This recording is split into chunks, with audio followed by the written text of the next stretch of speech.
Benoît pour htc.com. Donc on est à la petite HTC Party Salvagram 17e. J'ai en main donc le HTC One, le nouveau smartphone d'HTC, écran 4,7 pouces, Super LCD 3.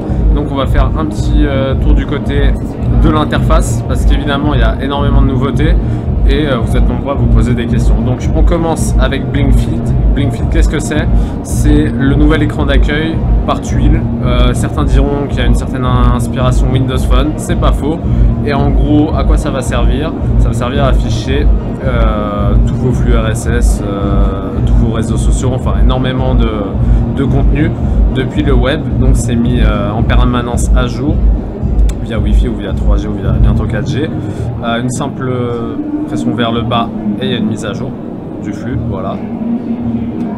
On voit ici Tom's Guide, Vice, ici c'est Melty, voilà, c'est des sites internet qui proposent du contenu. Donc voilà, c'est comme ça que ça se passe. On navigue avec un scroll. Voilà, ça a le mérite d'être fluide, hein.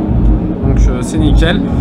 La météo ici, le petit filtre, voilà. Évidemment, je pense que c'est éditable. Ici, sûrement un statut sur Facebook, sur vos réseaux sociaux. Si vous êtes connecté à plusieurs réseaux sociaux, la recherche classique est ici. Voilà, je vous laisse regarder les options.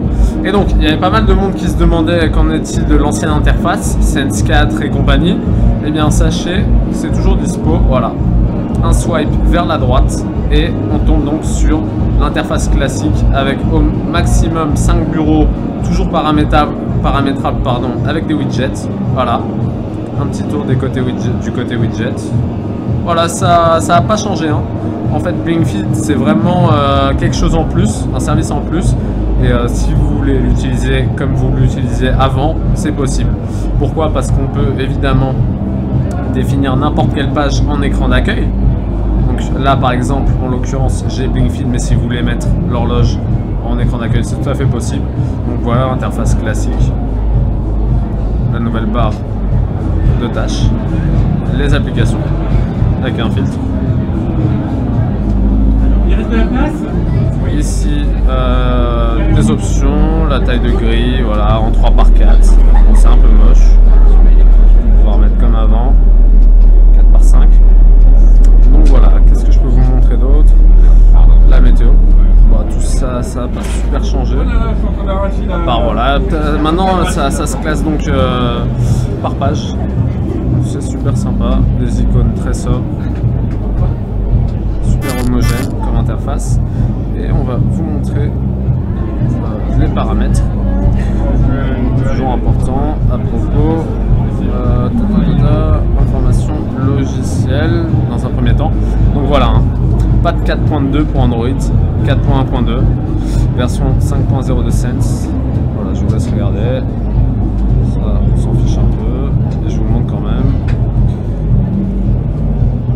Et je vais vous montrer les infos matérielles. Donc voilà, quad-core. On est sur le Snapdragon. 1,7 GHz, 2 Go de RAM, voilà, 4,7 pouces, résolution Full HD, appareil photo. Donc c'est l'ultra pixel, donc en gros c'est 3 x 4 mégapixels. Évidemment le capteur il prend 300% de plus en luminosité par rapport aux appareils photo standards sur les autres smartphones. Donc la caméra à l'avant 2,1 mégapixels, le Wi-Fi.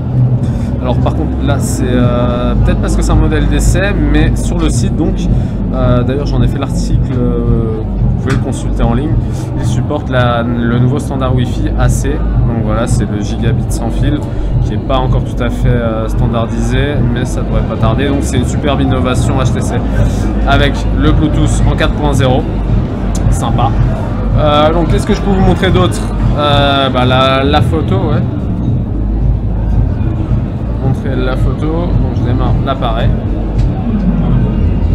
Alors on n'est pas en condition de test, donc je vais pas pouvoir vous montrer en profondeur, surtout qu'il y a Zode, ça a l'air super intéressant. Je vais vous montrer plutôt les paramètres. Voilà, vous switchez comme ça. Alors apparemment on peut switcher. Non. Donc mode HDR, panorama. vidéo HDR, voilà, ça c'est super intéressant, il faudra voir en condition de test ce que ça donne. Vous nous faites analyser le son là? Comment ça marche le son? Aucune idée. S'il vous plaît. Comment? Je voudrais écouter le son. Oh ouais, je vais y passer. En fait, je fais une vidéo là sur ça. Donc je vais vous montrer le côté son. Voilà, l'application musique un peu revue. Et donc il y a la technologie Boom Sound. Voilà, donc avec 2 enceintes et un ampli. Là il y a un peu de musique autour, on s'en rend peut-être pas vraiment compte.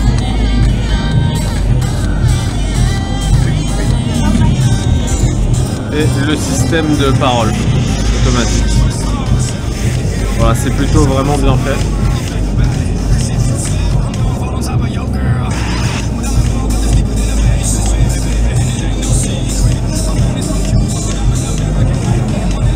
Toujours le titre, hein, artiste, chanson.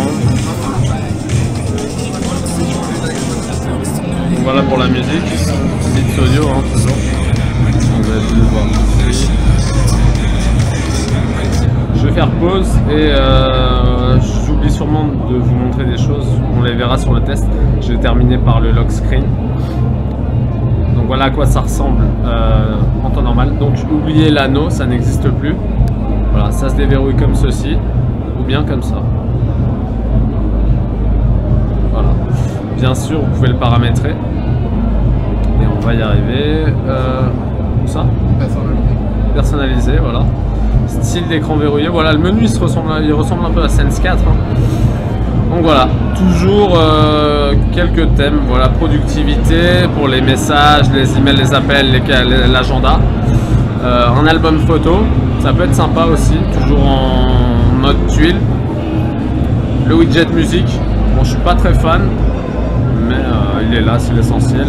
Et aussi donc le côté Link Feed directement sur le lock screen, ce qui peut être intéressant. Donc voilà, j'ai fait un peu le tour. J'ai vu un truc intéressant ici, sortie média, je pense que c'est pour le DLNA. Voilà, bits audio. Donc voilà, c'était Bruno.htchub. On se dit à bientôt pour une nouvelle vidéo. Allez, ciao ciao.